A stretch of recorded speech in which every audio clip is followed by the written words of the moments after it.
और चलिए अब आगे बढ़ेंगे तो महाराष्ट्र में एनडीए और महाविकास आघाड़ी के बीच सीटों का बंटवारा नहीं हुआ है और ऐसे में संभव है कि आज सीट में बंटवारे का ऐलान हो जाएगा, लेकिन उम्मीदवारों का ऐलान जरूर हो गया है। ऐसे में आज सीट फॉर्मूले का ऐलान भी हो सकता है। सभी दलों के दिग्गज भी आज नामांकन दाखिल करेंगे, जिसमें सीएम शिंदे, अजीत पवार शामिल हैं और तमाम ऐसे बड़े नाम जो आज महाराष्ट्र में अपना नामांकन दाखिल करेंगे। अजीत पवार बारामती से अपना नामांकन दाखिल करेंगे। माहिम सीट से एमएनएस उम्मीदवार अमित ठाकरे को उम्मीदवार बनाया गया है। राज ठाकरे के बेटे हैं अमित ठाकरे, जिन्हें इस बार उम्मीदवार बनाया गया है। अब तक कितने उम्मीदवारों का ऐलान कर दिया है। देखिए, एनडीए ने, बीजेपी ने 121 उम्मीदवार, शिवसेना शिंदे गुट ने 65 और एनसीपी अजीत गुट ने 49 उम्मीदवारों का ऐलान कर दिया है। कुल उम्मीदवारों की घोषणा 235। अब एमवीए ने कितने उम्मीदवार घोषित कर दिए हैं। कांग्रेस ने 99 तक पहुंच गई है। शिवसेना यूबीटी 85 उम्मीदवार घोषित कर दिए हैं और एनसीपी एससीपी 67 उम्मीदवार घोषित कर दिए हैं। 260 कुल उम्मीदवार जो हैं उनकी घोषणा हो गई है। महाविकास आघाड़ी का ये आंकड़ा हम आपको बता रहे हैं। कांग्रेस 99 पे पहुंच गई, शिवसेना यूबीटी 85 और एनसीपी एससीपी 67 पर पहुंच चुकी है।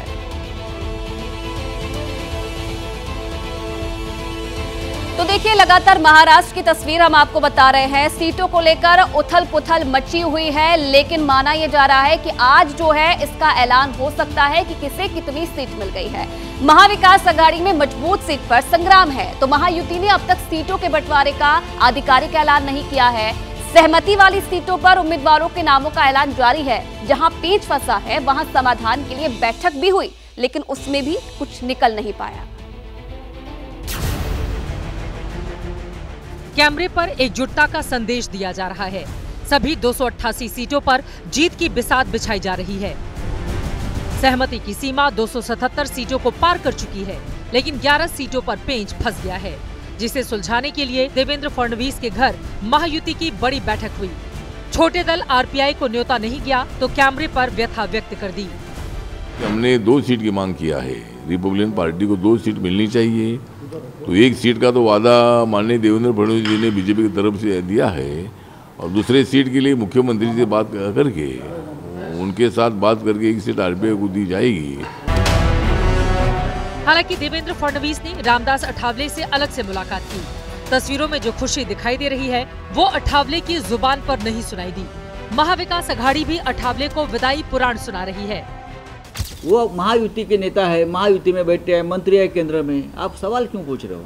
आप ये सवाल उनको जाकर पूछना चाहिए। अरे पर नहीं दिया तो हम क्या कर सकते? हम तो हमारी सीट नहीं दे सकते ना। वहाँ मंत्री बनकर रहेंगे और सीट हम देंगे। छोटे दल नाराज हैं तो बड़े दल भी बड़े भाई की भूमिका निभाने के लिए आखिरी दौर के लिए पूरा जोर लगा रहे हैं। 73 सीटों पर उम्मीदवारों के नाम का ऐलान बाकी है। 11 सीटों पर सहमति नहीं बनी है। एनसीपी अजित पवार में समीर भुजबल और नवाब मलिक के बागी तेवर से गणित उलझ गया है। बताया जा रहा है डिप्टी सीएम देवेंद्र फडणवीस के घर बैठक में सभी मुद्दों पर बातचीत हुई। ज्यादातर सीटों पर सहमति बन गई है, लेकिन बागी गेम ना बिगाड़ दें, इसीलिए सस्पेंस बरकरार रखा गया है। सस्पेंस का साइड इफेक्ट अठावले की नाराजगी में भी दिखाई देता है।